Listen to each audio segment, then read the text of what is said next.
हिंदवी स्वराज्याचे सरसंस्थापक छत्रपती शिवाजी महाराज हे एकमेव होते, एकमेव आहेत.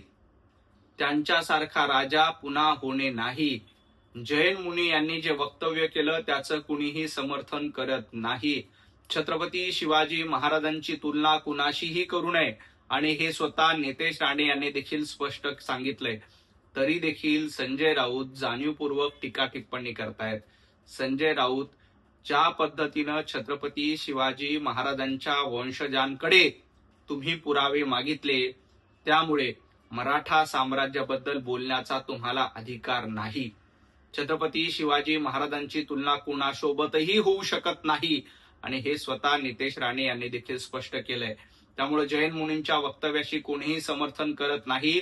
परंतु तुम्ही ज्या पद्धतीनं छत्रपती शिवाजी महाराजांच्या वंशजांकडे पुरावे मागितले होते त्याबद्दल चकार शब्द बोलत नाहीत. त्याबद्दल आधी माफी मागा आणि मग इतर विषयावर बोला. बारामती विधानसभेची पोटनिवडणूक बिनविरोध व्हावी अशी उद्धवजी ठाकरे यांची इच्छा आहे. परंतु संजय राऊतांची ती इच्छा नाही. संजय राऊत स्वतःला उद्धवजी ठाकरेंपेक्षा मोठे आणि स्वतः प्रतिपक्ष प्रमुख म्हणून समजतात. त्यामुळे संजय राऊतांची इच्छा आहे की बारामतीच्या निवडणुकीमध्ये काँग्रेसला पाठिंबा द्यावा. तर उद्धवजी ठाकरेंची इच्छा आहे की सुनेत्राताई पवार यांची बिनविरोध निवड झाली पाहिजे आणि त्याबद्दल सुनेत्राताई पवार यांच्याशी उद्धवजी ठाकरे यांचा संवाद देखील झाला.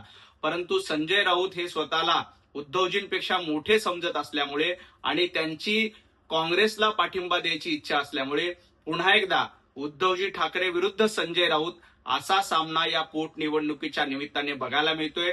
आता हे बघणं महत्वाचं आहे की याच्यामध्ये उद्धवजी ठाकरे यांचा विजय होतात, ते बिनविरोधपणे सुनेत्राताईला पाठिंबा देतात, की संजय राऊत यांच्या सांगण्यावरून बारामतीमध्ये उभाटा गट काँग्रेसला पाठिंबा देतं हे बघावं लागेल. कारण संजय राऊतांना खासदारकी मिळवण्यासाठी ते अशा पद्धतीनं काँग्रेस धार्जिनी भूमिका घेत आहेत. विधानसभेच्या पोटनिवडणुकीवरून महाविकास आघाडीमध्ये 3 तिघाडा आणि काम बिघाडा हे बघायला मिळते.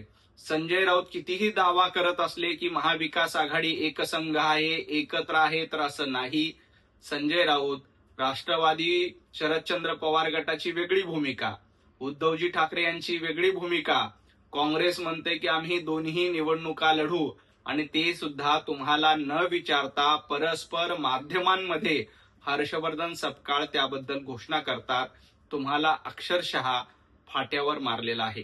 त्यामुळं महाविकास आघाडीच्या ठिकऱ्या उडाल्या. महाविकास आघाडी ही एकसंघ नाही तर वेगवेगळी आहे. तिघांचे 3 दिशेला तोंड आहेत हे पुन्हा एकदा सिद्ध झालं. विधानसभेच्या निवडणुकीला फक्त महाविकास आघाडी अस्तित्वात होती. त्यानंतर ना महाविकास आघाडीची बैठक झाली ना महाविकास आघाडीचे नेते चर्चा करतायत. त्यामुळं 3 तिघाडा काम बिघाडा म्हणजे महाविकास आघाडी हे महाराष्ट्रानं ओळखलेलं आहे.